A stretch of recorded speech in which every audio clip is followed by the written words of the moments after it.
विद्या हमारी सहयोगी लगातार कोर्ट के बाहर से मौजूद है। विद्या के पास चलते हुए, चूंकि वहां पर सरकारी वकील आ चुके हैं, विद्या आप उनसे बातचीत कीजिए। इस वक्त जी बिल्कुल, इस वक्त मेरे साथ प्रदीप घरत हैं। इनके साथ सर मैं आपसे ये पूछना चाह रही हूँ, अदालत ने तो कहा कि आपके बातों में मेरिट्स हैं, लेकिन साथ में अदालत ने टिप्पणियां जो की हैं, जैसे कि अदालत ने सबसे पहले कहा कि आप किसी के घर में घुस के कहीं पब्लिक स्पेस में भी जाके हनुमान चालीसा नहीं पढ़ सकते। इट्स वो राइट जो सामने वाले इंसान का है वो उसको विघ्न पड़ता है।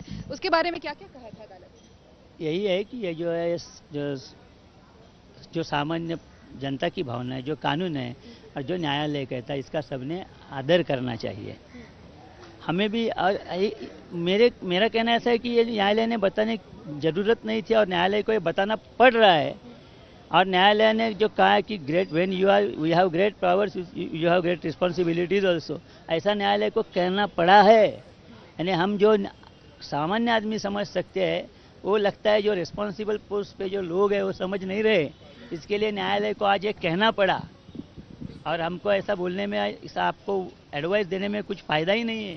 सर लेकिन एक चीज मैं जानना चाहूंगी, जो सेकंड एफआईआर की बात है, नवनीत और रवि राणा का बार बार कहना था कि जब आप मुंबई पुलिस गई थी गिरफ्तार करने के लिए, उसी समय ये हुआ था कि पुलिस के साथ झड़प हुई, तो सेकंड एफआईआर की जरूरत तो कतई नहीं थी। फर्स्ट एफआईआर में ही आप इसको इंक्लूड कर सकते थे। आपने सेकंड एफआईआर सिर्फ इसलिए रजिस्टर की है ताकि आप जैसे ही उनको बेल मिले आप उनको रजिस्टर कर सकें। देखिए, आप ध्यान में रखिए कि ये दूसरा जो एफआईआर है, इसके लिए 3 साल की सजा है। इसके लिए अगर इसमें इनको अरेस्ट करना तो भी उनको 41A की नोटिस देने, तो आप कैसे कह सकते हैं कि जैसे ही इधर से उनको जमानत हो गई तो यहाँ अटक कर सकते हैं? ऐसा कुछ नहीं है। वैसा कानून में अगर आप वैसी कहें तो वैसा भी कहा जाता है कि किसी भी केस में अरेस्ट करना जरूरी भी नहीं है। हर एक केस में क्या पुलिस चार्जशीट डालने तक अरेस्ट भी नहीं करती? क्या मुंबई पुलिस गिरफ्तार नहीं करती उन लोगों को? दूसरे में क्या बता सकते हैं, अगर जरूरत ना पड़े तो क्यों अरेस्ट करेगी? हाँ। तो अभी इसके अलावा पुणे में, उस्मानाबाद और अमरावती 3 जगह और एफआईआर है। वो अलग इशू है। वो क्या इशू है? वो मुझे पता नहीं। अच्छा। वो एफआईआर अगर आप मुझे दिखाओगी उसमें क्या कहना है कंप्लेनेंट का, शिकायत करने वाले का, तो मैं जरूर आपको बताऊंगा। लेकिन इस वक्त अभी फिलहाल उन्हें एक में वो अंदर है, बेल के लिए अर्जी दी हुई है, दूसरे में उनको हल्की सी राहत मिली है, 72 आवर्स का नोटिस उनको देना पड़ेगा जो मुंबई पुलिस। 3 और एफआईआर हैं, तो अभी लंबा चलेगा इनका प्रकरण। 27 को आपको रिप्लाई फाइल करना है उस बेल वाले में, क्या कहेंगे आप? देखिए, मैं बताया वो जो बातें मुझे कुछ पता नहीं है। नहीं, आप ही का एफआईआर है। हमारा जो एफआईआर है 27 को हमें से देना है, 29 को हमको बहस करनी है। तो क्या कहेंगे? अभी मुझे ऐसा समझा है कि उन्होंने यहाँ दूसरा अर्जी किया जमानत का। अच्छा। जिसके लिए वो जो है पहला वो विड्रॉ करेंगे। अगर विड्रॉ एक सेकंड, ये पहली बार पता चला। क्या एफआईआर? दूसरी बात, दूसरा जमानत का अर्ज इन्होंने सेशंस कोर्ट में किया अभी, जो वो कर नहीं सकते। अच्छा। वहाँ का जब पेंडिंग है या प्रलंबित है तभी इस कोर्ट में वो कर नहीं सकते, लेकिन उन्होंने वो किया है। मुझे उसकी कॉपी दी है अभी। अच्छा। हाँ, क्या कह रहे हैं उस बेल अर्जी में, कुछ बता पाएंगे? कुछ पता नहीं, अभी देखूंगा तभी समझेगा। अच्छा। और वैसा उतना ही मैं बता सकता हूँ कि वो ऐसा कर नहीं सकते, पहला उसका निर्णय लगना चाहिए। जैसा कि लीगली हाँ, मजिस्ट्रेट कोर्ट में दरअसल इसके पहले ऑलरेडी एक बेल की अर्जी है। सर एक आखिरी सवाल मैं आपसे जानना चाहूंगी, अगर मान लीजिए उन्होंने सेशंस कोर्ट में बेल मूव किया है और उसमें आपको से भी फाइल करना, क्या कहेंगे आप अपोज करने के लिए?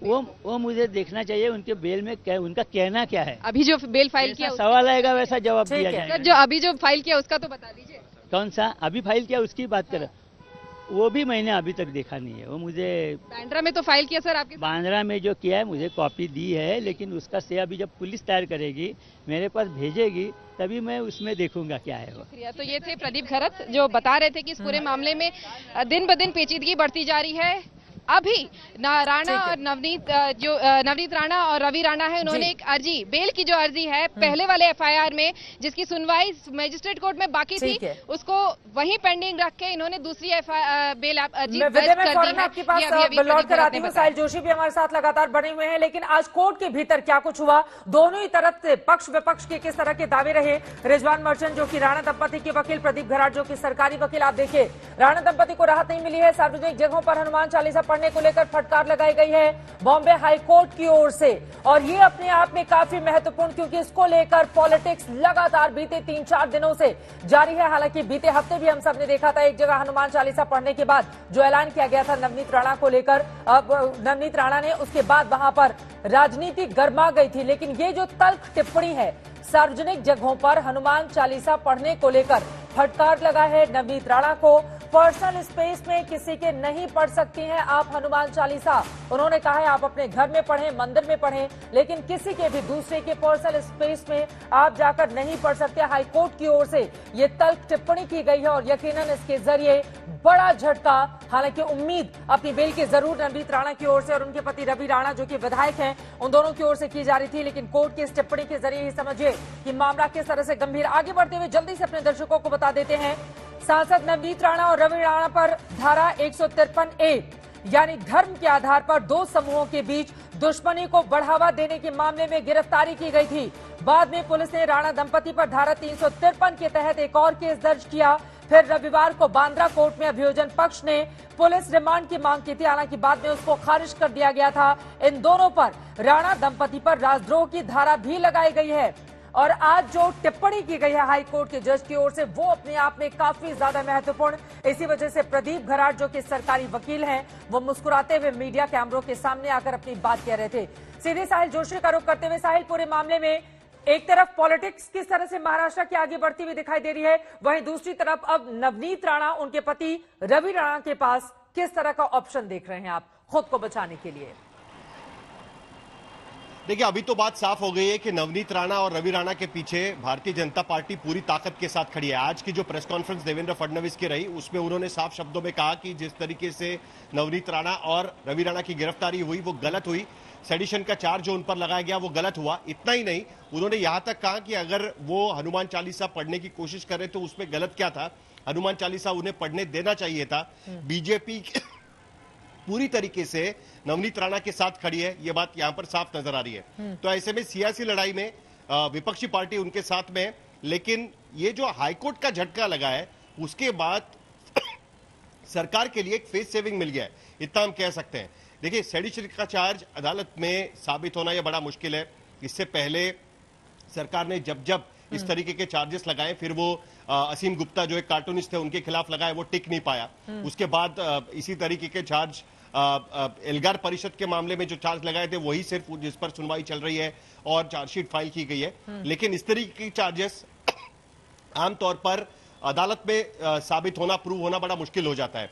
लेकिन जो बाकी चीजें हैं, जो आज का हाईकोर्ट का जजमेंट रहा है, वो उनके लिए काफी भरोसेमंद साबित होगा, क्योंकि उसके बाद एमएनएस ने भी एक डेडलाइन दी है कि 3 मई के बाद उनकी पार्टी मस्जिदों के बाहर जाकर लाउडस्पीकर पर हनुमान चालीसा लगाएगी। अब सरकार के पास एक साधन है, हाईकोर्ट की टिप्पणी का साधन उनके पास है। आज एक ऑल पार्टी मीटिंग उस पर बुलाई गई थी, उसको लेकर राजनीति में क्या होने वाला है वो भी हम देख सकते हैं। कुल मिलाकर इसी मुद्दे पर आने वाले कुछ दिनों में राजनीति चलती रहेगी। महानगर पालिका के चुनाव जैसे जैसे नजदीक आते रहेंगे, इन्हीं मुद्दों पर हमें राजनीति करती हुई नजर आएगी, आगे बढ़ती हुई दिखाई देगी। साहिल, मैं फौरन लौटूंगी आपके पास। ये महत्वपूर्ण बातें आपकी ओर से कही गई हैं। कुल मिलाकर ऐसा लग रहा है कि बीजेपी और शिवसेना अपनी पुरानी जो भी सियासी रंजिश है उसको नवनीत राणा के बहाने पूरा कर लेना चाहते हैं। इन सब के बीच आपको बड़ी जानकारी देते, देवेंद्र फडणवीस ने नवनीत राणा को लेकर क्या कुछ कहा था, एक बार सुन लेते हैं, उसके बाद चर्चा में आगे बढ़ेंगे। सुनिए पूर्व मुख्यमंत्री देवेंद्र फडणवीस। इसमें आश्चर्य की बात यह है कि राजद्रोह का, देशद्रोह का, सिडिशन का आरोप उनके ऊपर लगाया जाता है। अगर हनुमान चालीसा बोलना ये देशद्रोह होगा, ये राजद्रोह होगा, तो हम में से हर व्यक्ति ये राजद्रोह करेगा। हम सारे के सारे हनुमान चालीसा बोलेंगे और अगर सरकार में हिम्मत है तो सरकार हमारे ऊपर राजद्रोह का गुनाह लगाकर दिखाए। देखिए, उनको नोटिस दिया था जब वो अमरावती में थे, यहाँ भी उनको नोटिस दिया था, जानबूझ के इन्होंने पुलिस का आदेश का पालन नहीं किया, इसलिए उनके ऊपर कार्रवाई हुई। ऐसे पुलिस अपना काम कर रही है, ऐसा कि जानबूझ के किसी के ऊपर अटैक नहीं हो रहा है। अभी बीजेपी के कितने नेता हैं, लेकिन 2-4 नेता अगर ऐसा एकदम अशांति निर्माण करने के लिए कृत्य करेंगे और पुलिस कार्रवाई नहीं करेगी तो क्या पुलिस चुप बैठेगी?